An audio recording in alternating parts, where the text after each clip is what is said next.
Down at the Corner. This week we'll be reading The Label, a love and gospel music novel by yours truly, Mr. Timothy Blaine. Head on over to Amazon.com where you guys can get your copy of the book or download it on your Kindle. Ow! Yes, y'all. We over here reading. Catch me down at youtube.com/AlmondBrown09 over on Instagram and also on Twitch. Come on, y'all. We about to read The Label. Are you ready?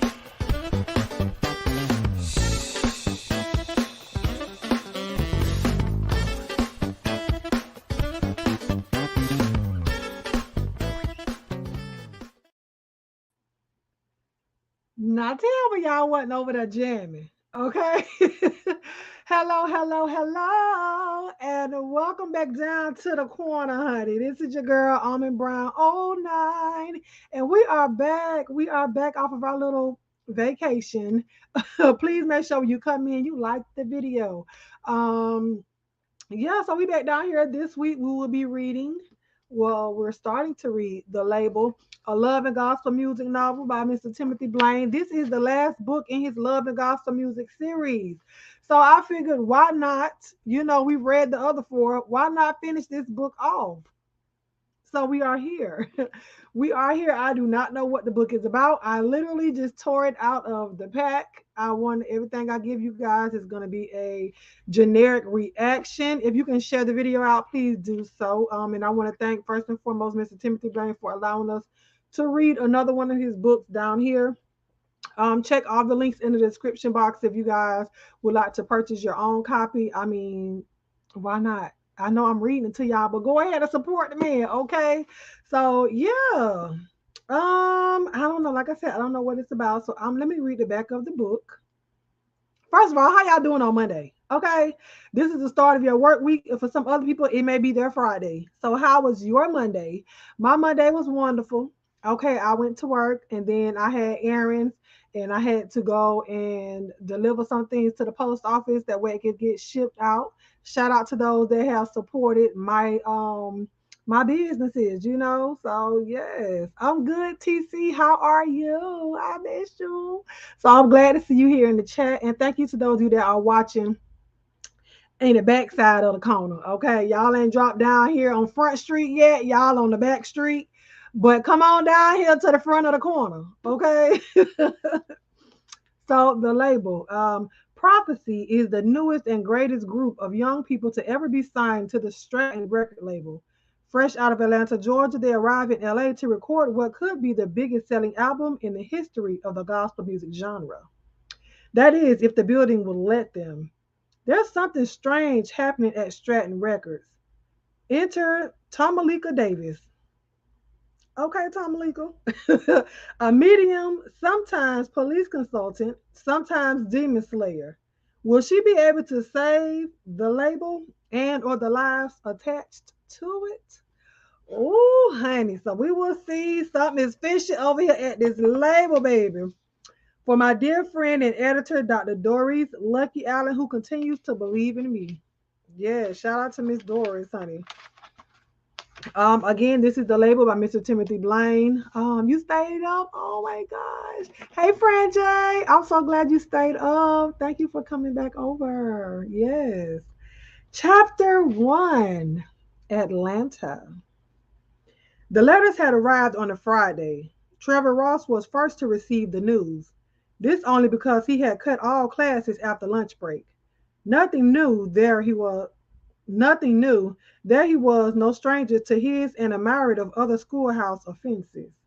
He wasn't really a bad kid, more a brilliant kid given to mischievous acts of rebellion when bored. It didn't really matter that he chose not to attend classes on this particular Friday afternoon. This was senior year, the very end of senior year, in fact. No doubt his diploma was already printed, signed, and sitting in a desk somewhere. His parents, Leonard and Mary Ross, owned and operated a little neighborhood grocery store on the other side of town. Not a chance of them showing up. They, along with one clerk and one stock boy, were the store's only workers. The plan was that he would finally give Jennifer Ward what she had been begging for all semester, another cherry popping day, and another notch in the belt. This just as he observed the girl stepping onto the long walkway to his front door, the mailman pulled up to his family's box. He'd been half expecting, half merely hoping for a very important letter. Passing the girl with hardly a nod, he retrieved the mail before it hit the box. The mailman, Mr. Jackson, had grown used to this. He knew the boy and his friends were expecting big news. The sender of the letter was Stratton Records in Los Angeles. In the bottom left-hand corner, from the desk of Dallas Withers, CEO. Jennifer Ward forgotten, Trevor jumped behind the wheel of his half-restored 73 Mustang Mark I. This was it. The letter he and his crew had been crossing fingers and toes would come. Trevor! Trevor! Yelled Jennifer as he backed from his driveway. Trevor! He didn't bother to stop. He'd hit it another time. Or maybe not. No doubt there'd be plenty of poontang in Hollywood. That's where they were heading, all right. He and his boys were being flown first class to Los Angeles, California. Of course, he could simply have used the phone to call his friends Corey and Jackie, but he knew those two squares would still be in class, faithful to the bitter end. Trevor had known Jackie the longest. His father and Trevor's father had been best friends since their time in the army. The two boys were as close as cousins. Corey Moody had come into the picture sophomore year after he and his mother had moved to Atlanta. Corey's mother, Miss Dorothy Moody, hired as their church's music director, was the one who had brought the boys together as not only a part of the church's youth choir, but as a separate quartet as well. Their group had become very popular around what they like to refer to as the ACC, Atlanta Church Circuit. They were good. So good, in fact, they had eventually caught the attention of an LA record producer, a guy named Scratch Wilson. Mr. Wilson had blown through Atlanta on his well publicized semi annual talent search through the South. It was Corey's mother who had arranged for Mr. Wilson to come hear the boys the first time. Since then, he'd returned twice. He was impressed by their talent, ambition, and the raw energy of their youth. The legendary producer was desperate for an infusion of youthful new talent for his label. Though he didn't own Stratton Records, he was without a doubt the label's home run king. He'd put together a string of solid gold gospel hits going all the way back to his junior year in high school. On his last stop through Old Glory Baptist Church, just 6 months back, he informed Miss Moody and the boys they'd be hearing from him before the ink was dry on their diplomas. Hey, Corey! Yelled Trevor after spotting his buddy across the schoolyard. Corey, hold up! What's up, dude? Said Corey Moody, approaching. You cut again? Don't bother lying. I already checked. Where's Jackie? Not my day to watch him, said Corey. Why did you cut, dude? Toothache. Right. Hey, you didn't run into Jennifer Ward at the dentist's office, did you? Looks like she was AWOL too. I didn't hump her, dude. I promise. We've got to find Jackie. What's the emergency? I've got somewhere to be, man. Trevor held out the letter. Nuff said. Oh, shit, yelled Corey, snatching it. Dude, this is it. Pause.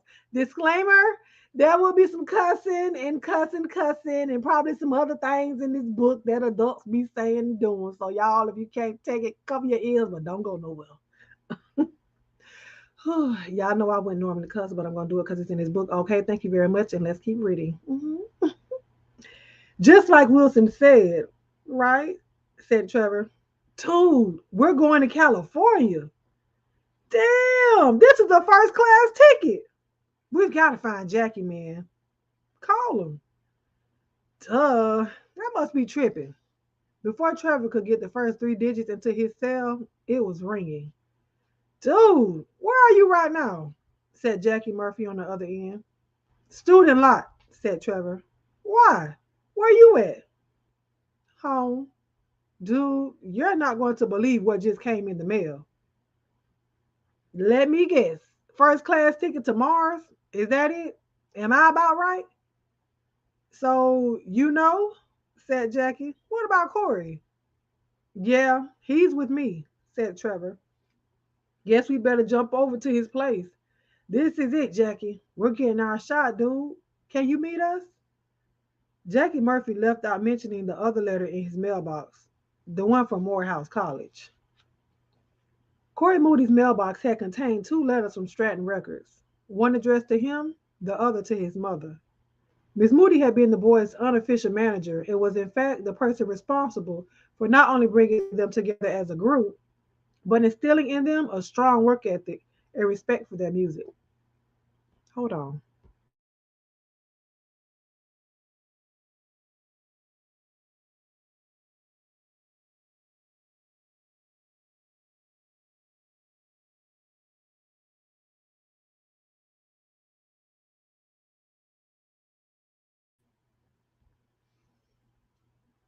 Sorry, that was a tickle in my throat.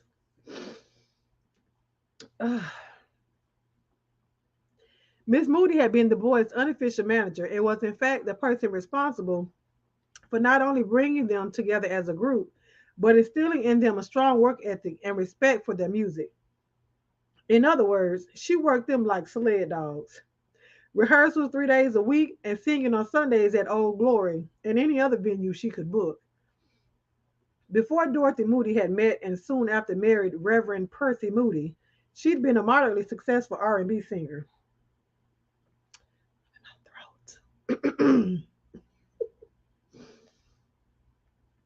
Though her first album had done well and in fact had produced two local hit singles, she could, despite the best efforts of her small Ohio-based record label, chart a third time. After her second and third albums flopped, the company dropped her. She met the Reverend soon after applying for the job of music director of his quickly growing church back in Columbus, Ohio. She got the job, and within a year, he got what he wanted. 18 months after they met, they got married. And 8 months later, Corey was born. Reverend Moody was a man of two minds. On Sundays, Wednesdays, and a few Fridays, he was an ideal husband, father, a man of the cloth, and a master of religious redirect. As to the rest of the week, well, more like a man of the skirts. Excuse me. I don't know what's going on. I bind it up in the name of the Lord. Dorothy spent 3 years, her very best years, as she described them in divorce court, chasing after her cheating husband and keeping quiet about it for the sake of the congregation. Moody never loved her. He simply got a church employee and new member pregnant. The marriage was a cover up, nothing more. He wasn't even particularly concerned about the well being of the unborn child. Reverend Moody was concerned about keeping his position, his high salary, and his secrets. Oh my goodness, boys, said Dorothy Moody after reading her much longer letter. Mr. Wilson came through just like he promised. Aren't you boys excited? Well, of course you are. Not as much as you, Mama, said Corey. He's lying, said Trevor. You should have seen him when he pulled them letters out your mailbox, Miss Moody. I thought your boy was going to break out in tears or do a couple laps. I've got to meet with the parents, she said. I assume you guys have told your parents? I have, said Trevor. Called them at the store. My mom said she'd been calling you. Both of them are cool as long as you're there with us. Jackie, she asked. He looked nervous. No, nobody's home yet, he said. Could you hold off until I talk to them, Miss Moody? Of course, she said. You just make sure they understand I'll be right there with you every step of the way. You boys ain't gonna spend a second out of my sight. What if we have to use the bathroom? Said Corey with a chuckle. One at a time, she said. Trust, I'll be waiting just outside the door. This is so exciting. I'm calling the pastor. Jackie was worried. His parents had to pull a few strings to get him into Morehouse. Not that his grades were bad, Jackie was a better than average student. What he lacked in his ex military man father's eyes was focus and discipline. Jackie Murphy Sr. blamed much of his son's failure to achieve excellence in his studies on the company he kept. As he saw it, his friend Leonard Ross was a good man and had been a damn good soldier. He and his wife Mary made a fine couple. But that boy of theirs, well, the boy was a dreamer. A lazy, pussy obsessed dreamer who never accomplished anything of any significance. In his mind, Corey Moody was a mama's boy and a sissy in the making. The way he saw it, what the boy needed was a stern father around to slap some sense into him before the big coming out day. Not only would he take to the idea of Jackie running off to LA chasing after some pie in the sky dream, the idea of him doing it with the slacker, the junior homo, and what he often referred to as that crazy ass Dorothy Moody, well, the chances of that happening were snug up against hell no. His boy Jackie would be taking summer prep classes starting ASAP. End of story. Jackie's mother, Lita Murphy, might be a voice of reason since she was a faithful member of Old Glory and somewhat of a friend of Dorothy's. No doubt she'd insist on Jackie starting school in the fall, but she knew how good the boys were, how hard they worked, and what a rare opportunity they'd come across. Lita Murphy placed just as a high value on higher education as her husband. After all, she'd been an English teacher for all of her working life. She, however, placed just a high value on God, church, and community. She saw Jackie's interest and involvement with his gospel group as a way to keep him rooted in the church. If Dorothy could assure her that recording a record could be accomplished without interfering with Jackie's plans for starting school in the fall, she'd be behind them 100%. Corey Moody sat on his bed, staring at the framed picture he held in his lap. Though he usually kept it hidden behind his headboard, rarely did a day pass that he didn't pull it out. He knew it wasn't wise to keep the picture around. What if his mother went snooping around in his room? The smartest thing to do if he just had to have the picture was to leave it small and resting among all the other images in his yearbook. But no, he felt compelled to take it into Kinko's across town, have it blown up, and then framed in the very best frame he could afford. Someday he placed his photo on the nightstand or mantel of the fireplace where he and his lover lived. Someday they wouldn't have to hide. Dude, what's the matter? Asked Trevor, putting his Mustang in gear. He'd just picked up Jackie outside the mall where he worked part-time flipping burgers. You mean you don't know? Said Jackie. Come on, Trev. You know my dad damn near as well as I do. No way he's letting me go. Why not? It's summer. School's out. The timing is perfect, man. This is what we've been working towards for the last 2 years. Right, Jackie? Another letter from Morehouse came. I'm in summer school in 3 weeks. And the trip is in one, said Trevor. What's this summer school shit anyway? Everybody we know is starting in the fall. It's some kind of prep program. Anyway, my mom told me to let her deal with him. You mean your dad still doesn't know? Dude, we're on a plane in a few days. She said she'll talk to him tonight, said Jackie. He's been working doubles lately. Jackie, we need you to come, man. The group is nothing without you. You want me to ask my dad to call him? No, that's definitely something you shouldn't do. My mom knows how to deal with him. She'll handle it. At least I hope she will. My dad can be a real dick sometimes. Tell me about it. Hey, anybody here? Yelled Jackie, coming into his house through the garage. Why was the door open? He wondered. Mom, Cheryl? Hey, somebody left the garage door open. His mother, Lita Murphy, came down the staircase, meeting him in their foyer. She was carrying a small overnight bag. Hey, she said Jackie. You left the garage open? So, did you talk to him, Mama? Not now, Jackie, she said. He could see she'd been crying. Baby, that's been an accident. What? Your father's in the hospital, Jackie. There was a horrible accident at the plant. One of the big pallets fell. Your father's unconscious, Jackie. Trevor Ross was feeling good. A contract with Stratton Records would be his ticket out of Georgia. He had not been looking forward to going to work full time at his parents' grocery store. The store was okay for them. They both made a decent living and didn't have to work for other people. He respected his parents for that. He even conceded that there were many ways to grow the business. His father had big plans. It just wasn't for him. It had been fine to put in a few hours a couple of days a week after school, but since Trevor was not interested in college, they'd expect him to work. Getting trapped into a tiny, slow growing family business for what he feared could end up being the rest of his life, well, he'd rather smoke crack and sleep on park benches. Fortunately, he possessed one great gift. The boy could sing. Trevor Ross was an extremely talented kid. Though he and his buddies were three equal partners in the quartet, Trevor sang lead on virtually every song.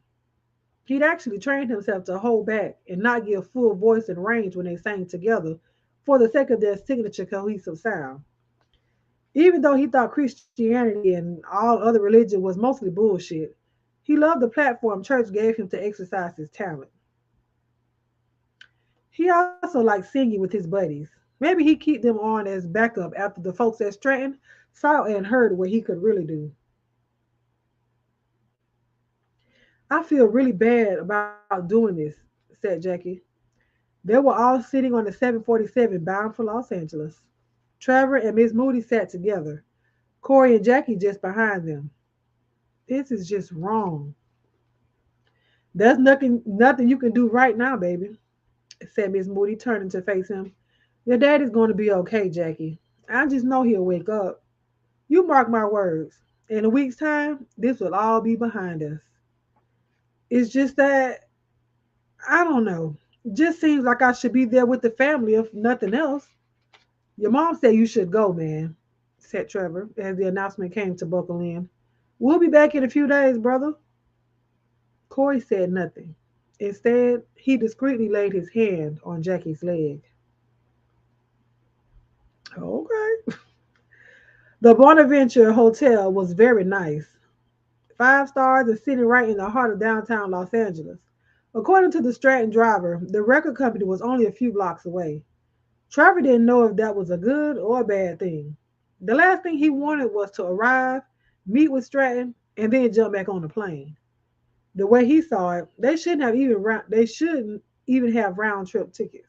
What was the point? According to this letter, they were being flown in to meet with Stratton's CEO, Scratch Wilson, and their legal department. That sounded a lot more like an offer than an audition to him. What would be the point in going back to Atlanta only to turn around and come right back to record a record? Jackie's dad was awake now. They weren't too clear about his condition, but no doubt if he was awake and able to move his lips, he'd be using all his strength to put a stop to their plans. If only that pallet of microwave ovens would have hit him a little more to the center of his head, he thought. He never understood why the man hated him so much. He and Jackie Jr. had been the best friends since kindergarten. They never gotten into any real trouble, at least not together anyway. There was that incident with Jackie's little sister, but hey, they were just kids fooling around. All right, this is it, guys, said Miss Moody as the Stratton limo pulled up to the tall black metal gate. I can't tell you how important it is that we make a good impression. Thank goodness Scratch will be here. No doubt he'll be doing a lot of the talking on our behalf. Now you all know what to say. We need a unified voice here, guys. Make sure if or when they ask you about your passion, you invoke the will of God, feeling called, or spreading the gospel. But I don't want all three of you saying the exact same thing. We don't want to sound rehearsed. Make it personal. Shouldn't we have a lawyer, Mama? Asked Corey. Not just yet, she said. But I love the way your mind is working, baby. Okay, I'm rolling the windows down, said the driver. They're going to ask for ID from all of you. After a burly security guard counted bodies and checked everyone's ID, he held up 5 fingers and then an OK signal to wire mesh enclosed camera atop a thick steel pole at the left side of the heavy gate. The guard backed away from the car. The driver put the limo in gear, and then nothing. The gate wouldn't open. Well, this is a first, said the driver. His name was Henry. Looks like there's something going on with the gate, folks. Give us a minute. After 15 minutes had passed, Miss Moody said, "We're going to be late. Can't we walk in?" "Security can't even get back into the lot except through the gate," said Henry. "You folks go ahead and unload. Jose will walk you through the front." The front of the Stratton building looked nothing like what they'd seen on the side entrance. That entrance, well, what they could see of it anyway, looked like a big gray painted warehouse or a loft building. Now they stood at the entrance of a grand old movie theater. According to the marquee and a polished brass plaque at the side of the entrance, this was the Uptown Theater, built in 1927. Though the theater appeared to be fully functional and open for business, upon entering the building, it became obvious that the beautiful Art Deco exterior was merely a facade. The interior bore no resemblance. "Well, good morning," said Scratch Wilson, greeting them at the door, shaking all the boys' hands and then pecking Miss Moody on the cheek. "Sorry about the gate. As far as I know, that's the first time that's ever happened. Machines, right?" "I feel a little like Alice in Wonderland," said Miss Moody. "I mean, the theater, everything looks so authentic." "This building has a long and fascinating history," said Scratch.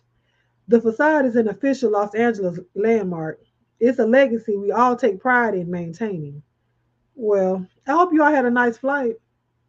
"First class," said Trevor. "Yeah, that was hella. That was really cool. Thanks a lot for doing all this, Mr. Wilson." "My name is Scratch, Trevor," said Scratch. "We're real casual around here." "Okay, so Dallas is waiting in his office. He's the big boss. You guys try not to be too nervous. He's seen the little video we shot at your church. And of course, heard everything we recorded." "So we won't have to audition?" asked Jackie. "Actually, you already have," said Scratch. "I didn't fly to Georgia 3 times because I love peaches. Trust me, fellas, this meeting is only a formality." After Scratch made the introductions, everyone sat in the chairs that had been pulled up around CEO Dallas Wither's big mahogany desk. Dallas was a good looking, medium brown skinned man with short dreads, very light brown eyes, and freckles across the bridge of his nose. Young for a CEO, he'd been with Stratton since he was 22. He was now 36 years old. "So, you guys ready to make some music?" asked Dallas. "Well, of course you are, and we're going to help you. Love what I've already heard, but expect to be pushed higher. Actually, a lot higher. Scratch may look and sound nice, but now don't go to scaring folks, Dallas," said Scratch. "Everything ought to work out just fine. This is as long as you do exactly what I say and never, ever make a mistake." "Should I tell them about the beheadings now?" said Dallas, chuckling. "Scratch is the best, guys. You're in good hands. Well, in case you haven't figured it out already, we're prepared to offer you a contract with Stratton Records." "I'll be in school," burst from Jackie's mouth. "I'm starting at Morehouse in the fall, sir." "So we hear," said Scratch. "I produced my first CD while still in high school, Jackie. Made it to number 4 on the gospel charts. Dropped my second and third while attending UCLA full time. Came this close to the Grammy. You'll be fine, brother. We'll work it out." "Here's what we've been kicking around, guys," said Dallas. "We want to do your debut project there in Atlanta. We've worked with some good people down there, great musicians, techs.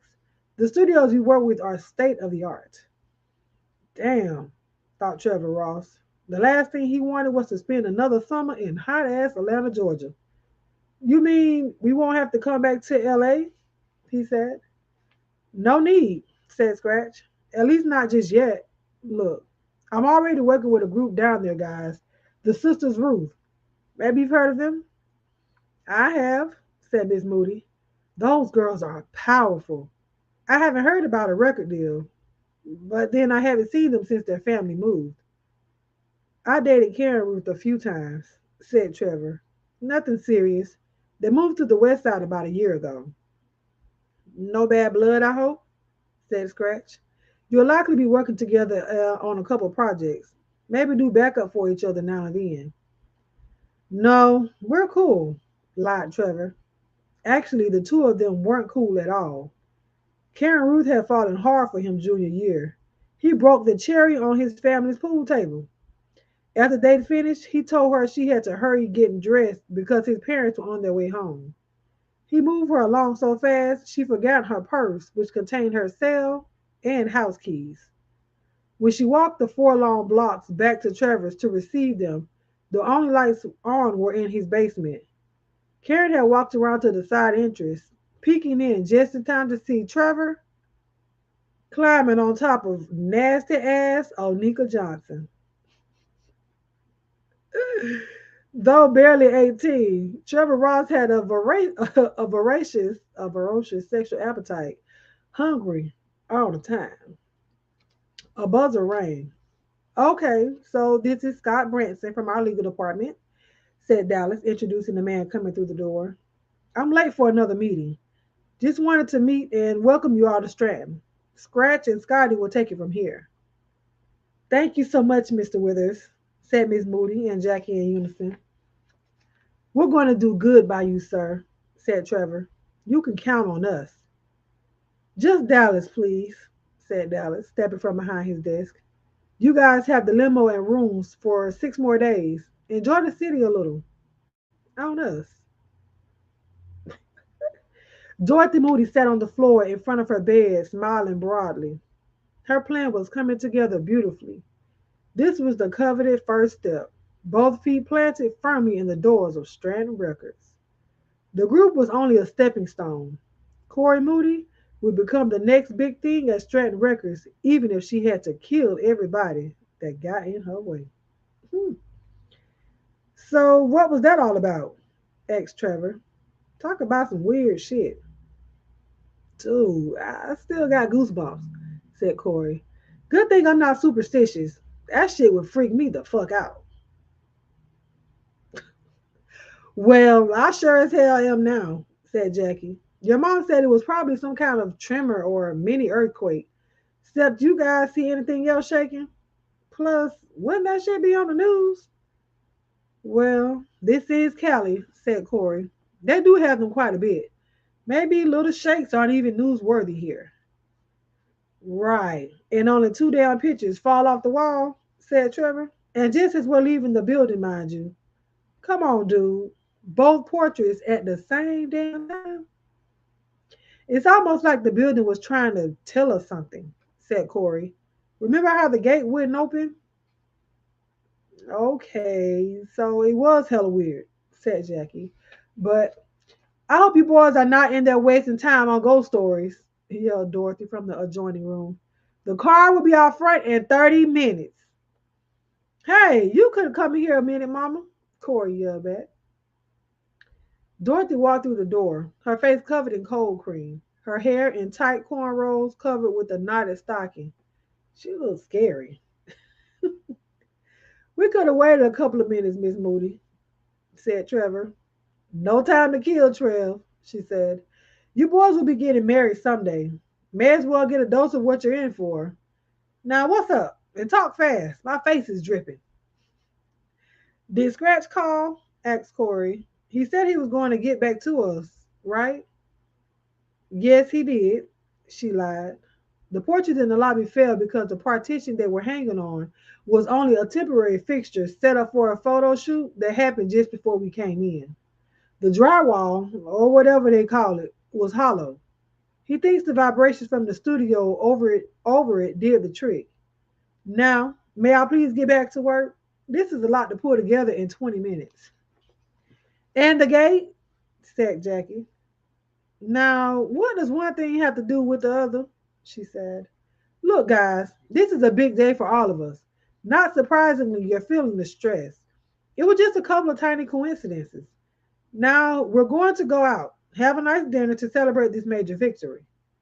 So if there aren't any more questions that just can't wait, well, who are those people, Mama? Asked Corey. Must have had something to do with that old theater, she said. One of them was Stratton himself. I do know that much. Use your Google, baby. Now, when the car comes, you guys go on down. Tell them I'm on my way. LA was beautiful. It was also interesting and diverse coming out of the downtown area. Trevor was the first to spot the Hollywood sign. Finally, he thought, he'd come face to face with his destiny. He dreamed of a life set in Hollywood for as far as back he could remember dreaming. As an 8, 9-year-old boy, it was in acting that he's sure he'd someday make his mark. As a preteen and teenager, he was certain he'd be a pop star. Pop legend Michael Jackson's career was how he saw his future. No question he had the looks, his voice was strong, a lot better than Michael's in his opinion. Unfortunately, Trevor had two left feet. He was awkward with the microphone, and there was no magic. Then, just as he was about to give up on his dreams of stardom, the Moody's moved to Atlanta. Scratch Wilson sat alone in the Stratton front lobby, but all but janitorial and a single night watchman had long since left the building. He simply couldn't figure it out. Oh, he'd agreed to go along with the story Dorothy Moody had given first to the boys, and later repeated to him over the phone. No sense in getting everybody all paranoid. Hell, he wasn't even going to tell Dallas what happened. To his way of thinking, there simply was no reasonable explanation for what had happened to those portraits. Both of those heavy, gilded frames had held its place since the 1950s. And what the hell was that at the entrance to the lot? Magnus assured him there was not a thing wrong with the mechanism. Coincidence? Yes, that had to be it. There was no other explanation. And scene. So that is chapter 1 of the label, honey. We're going to go and come back and we're going to see if we're going to get this chapter 2 because I don't know. These chapters are a little long, but don't leave. Hold on.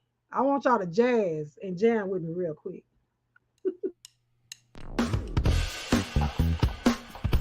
Ow! Welcome on in. It's Monday, y'all. And it's time for another read down at the corner. This week we'll be reading The Label, a love and gospel music novel by yours truly, Mr. Timothy Blaine. Head on over to Amazon.com where you guys can get your copy of the book or download it on your Kindle. Ow! Yes, y'all. We over here reading.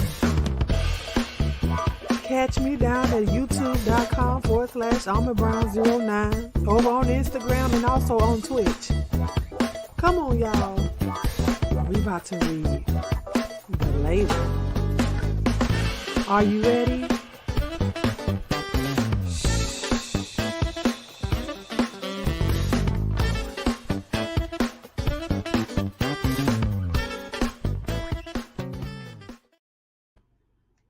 Ow!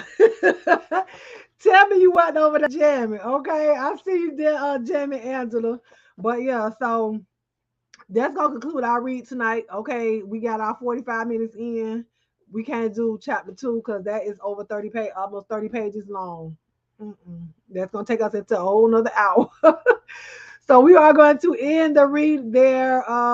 Yeah, so we see they've already reached Stratton Records in LA. Oh, I'm gonna drop the link for anybody if you want to come up. This is what I do. If this is your first time here, I dropped the link in the chat if anybody wants to come up and discuss the chapter that we just read. Tell me what you guys think.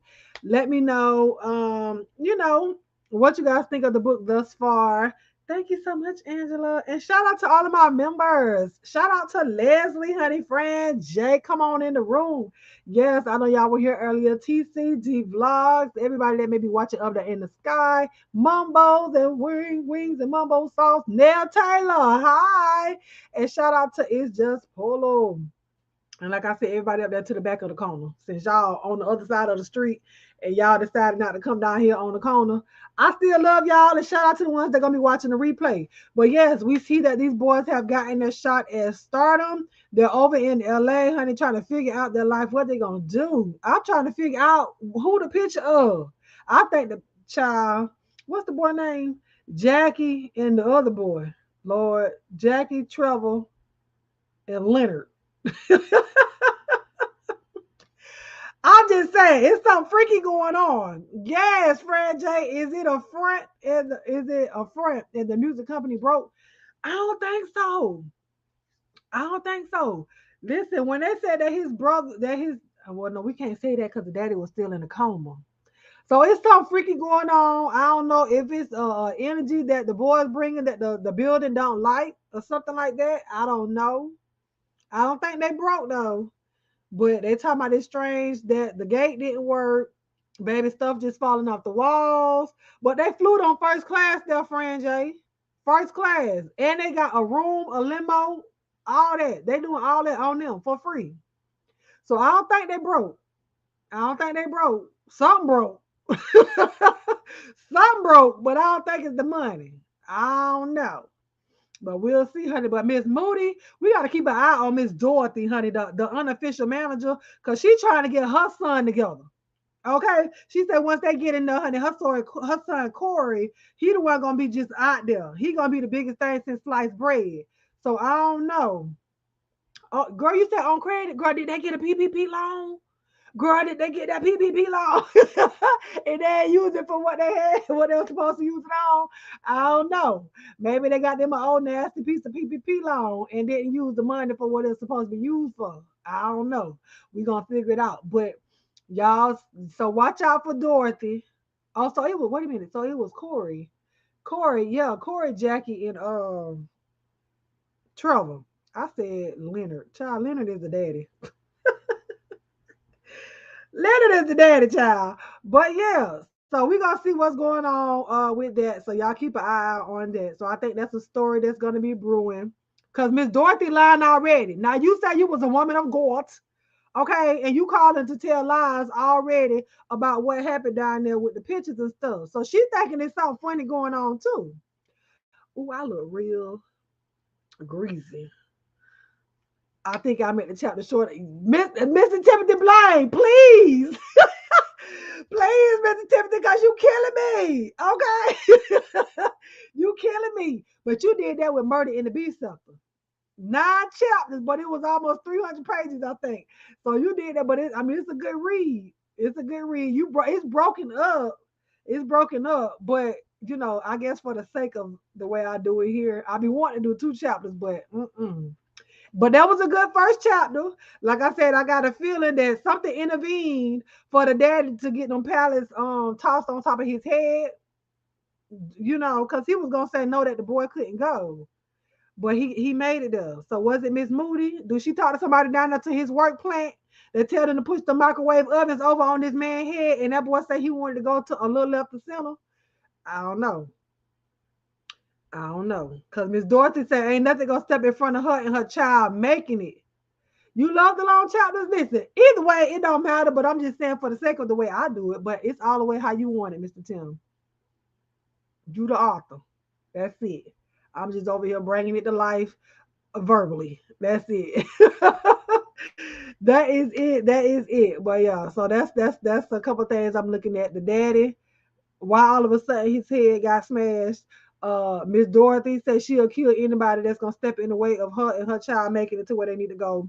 Them getting there, she lied to her kids and having the man lie to her too, lie to them too about what happened. So we gonna see what's going on. Somebody gonna end up coming out the closet. We got to see which one it is because he over here touching on legs and things. So he had pictures behind the headboard of beds. Like, how old are we? I don't know. I mean, he's still in high school, but still. But anyway, so yeah, so that was the first chapter of the label, you guys. We will be back here next while I do my church announcements. Can you please drop your chocolate and your sun emojis in the chat? For those of you that may be new here and listening but did not drop down, the chocolate and sun emojis represent the love and light that we show each other over here down at the Almond Delights, honey, especially at the reading corner. And everywhere else you may see your fellow delights on the YouTube streets or somewhere else if y'all know them on social media. I don't know. But yeah, so make sure you guys subscribe if you got this far into the broadcast and you did not click that notification bell or even subscribe. I'm talking about why. I mean, don't you love what you see? What you hear? Subscribe to the channel. Make sure you hit that thumbs up button. And after this video is over, I always give y'all a little piece of homework. It don't take too much. You already on your phone, on your tablet, watching on your TV or something. Hit that X button, refresh real quick, and then leave a comment up underneath this video. Please and thank you. That does help to push my channel, push us out there in the algorithm so other people can come over here and be a part of the Almond Delights. I mean, don't let it be just us for no more. Share with the people. Share with the people. If you can't share it to your Twitter, I don't know, Snapchat, do y'all do that there? Instagram, wherever you want to share the video, share it and let them know what we over here doing, honey. We over here reading, y'all. So yeah, if you want to hear this podcast style, I do have a podcast.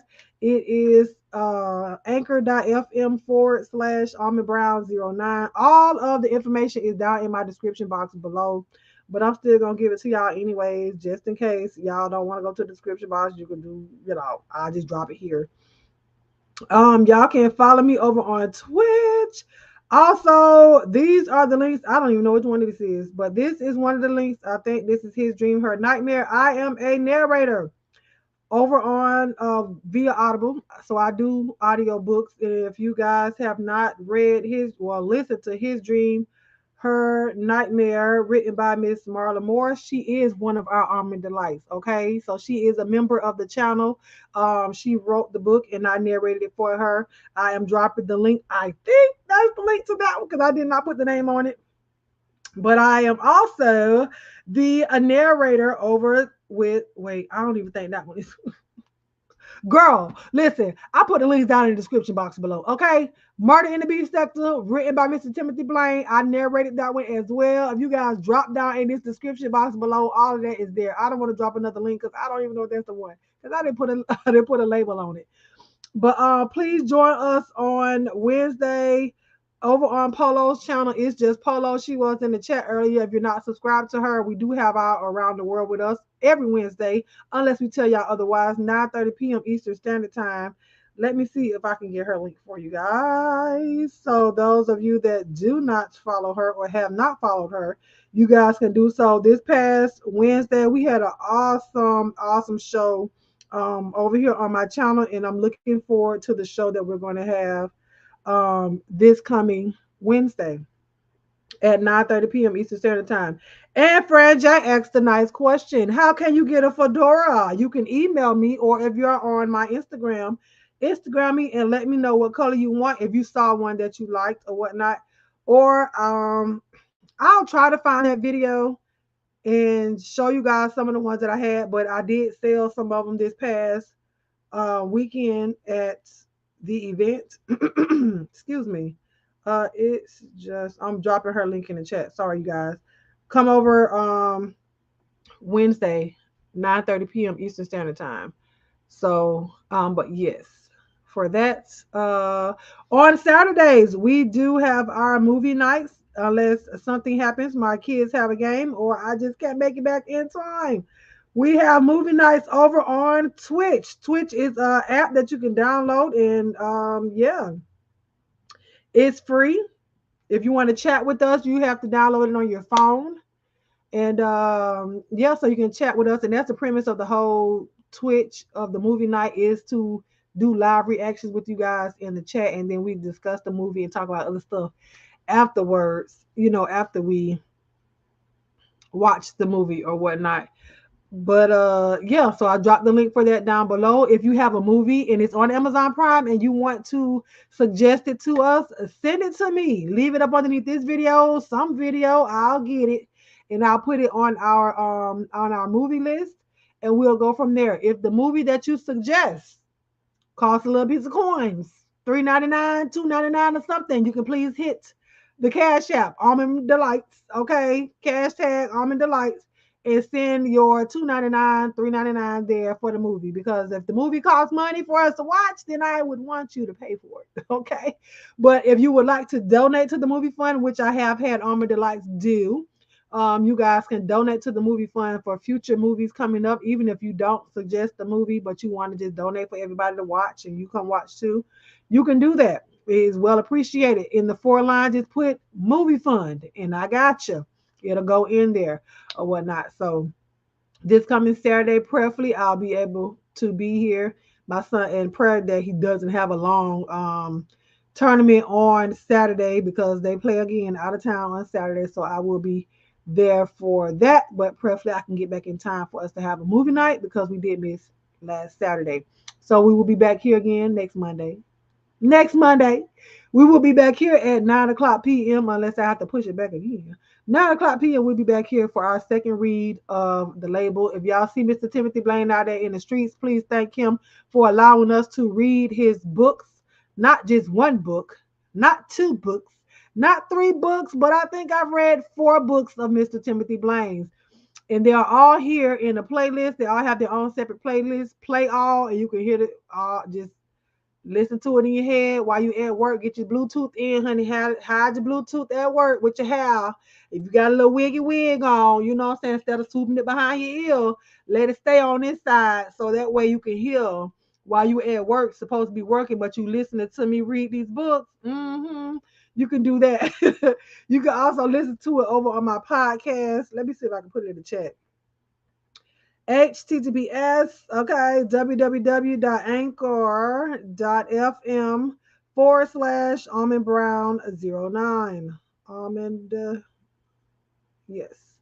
So you guys can go listen there. I also have other shows over there on my podcast too, not just the book readings. I have a couple of shows. I did one with D Vlogs, which is also one of my alma bears, aka my moderators. So you can go listen to that there. You can also listen to other shows that I did by myself. If you want to do a show with me, you do not have to show yourself.